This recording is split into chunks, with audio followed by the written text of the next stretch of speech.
Assalamualaikum warahmatullahi wabarakatuh. Perkenalkan, nama saya Nurdiana dengan NIM 1930111060. Pada video kali ini saya akan menjelaskan tentang beberapa biografi tokoh muslim entrepreneur dalam negeri dan luar negeri. Pertama, kita simak ulasan tentang Chairul Tanjung. Chairul Tanjung, konglomerat pemilik City Corp ini dahulu pernah berjualan alat tulis sebelum sukses. Chairul Tanjung ini terlahir dari keluarga yang kurang mampu. Walaupun begitu, karena semangatnya yang kuat untuk belajar membuat ia bisa diterima masuk di Fakultas Kedokteran Universitas Indonesia.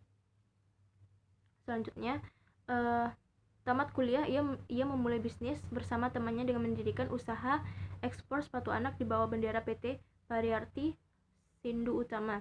Namun, Chairul Tanjung memilih keluar dan mendirikan usaha sendiri bernama Paragroup. Dari Paragroup, ia kemudian mengakuisisi Bank Karman yang kemudian ia ubah menjadi Bank Mega. Bisnisnya mulai melesat. Ia juga mendirikan Bandung Supermall sebagai pusat pertokoan.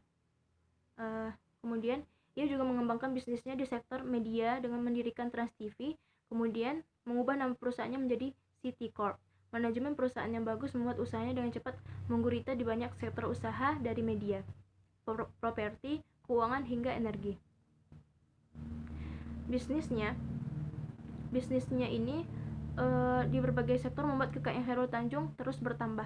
Pada tahun 2017, ia masuk dalam jajaran 10 besar orang terkaya di Indonesia dengan total kekayaan 4,9 miliar dolar atau sekitar 65,3 triliun rupiah. Nah, selanjutnya salah satu tokoh kita adalah Sandiaga Uno. Beliau lamaran kerjanya pernah ditolak 25 perusahaan. Itulah kisah dari Sandiaga Uno, pria kelahiran Pekanbaru, Riau ini ketika remaja dikenal cerdas. Hal ini terbukti selepas menyelesaikan sekolahnya di SMA, ia dapat melanjutkan kuliahnya di luar negeri, tepatnya di Wichita State University, Amerika Serikat, dan lulus dengan predikat summa cum laude.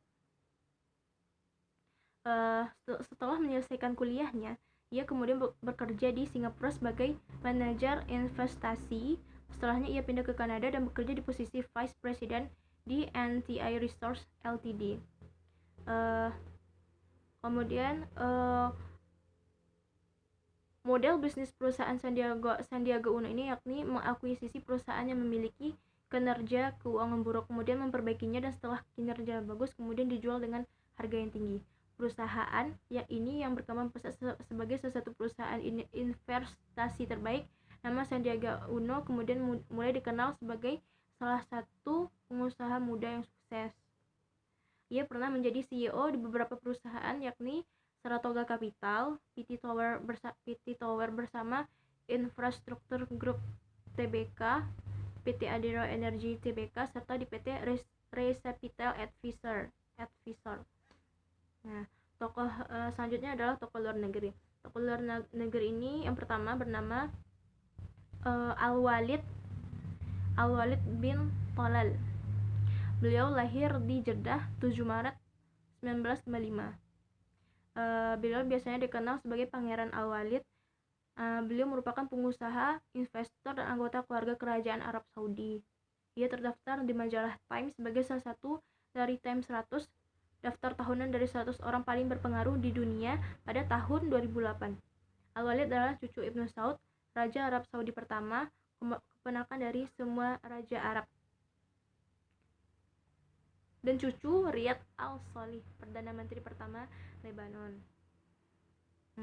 Kemudian ia adalah pendiri, direktur utama, dan pemilik 95% dari Kingdom Holding Company, sebuah perusahaan dengan investasi di perusahaan-perusahaan di bidang jasa keuangan, pariwisata dan perhotelan, media massa, hiburan, retail, pertanian, petrokimia, penerbangan, teknologi, dan sektor real estate. Pada 2013, perusahaannya memiliki kapitalisasi pasar lebih dari 18 miliar. Al-Walid adalah pemegang saham perorangan terbesar Citigroup, pemegang saham pemilih terbesar kedua dan pemegang saham kecil di Zaveriwala Holdings LLC dan memiliki Four Seasons Hotel George 5 di Paris dan bagian dari Plaza Hotel. Nah, selanjutnya ada Muhammad Al-Amaudi. Muhammad Al-Amaudi ini adalah muslim keturunan Afrika, memiliki kewarganegaraan Arab Saudi. Ia lahir di Ethiopia pada tahun 1946 dari ayah Yaman dan ibu Ethiopia. Pada 2016 ini, kekayaan bersihnya diperkirakan oleh Forbes sekitar 10,9 miliar dan penurunan relatif dalam nilai bersih dikaitkan dengan penurunan global harga minyak dan emas pada saat estimasi.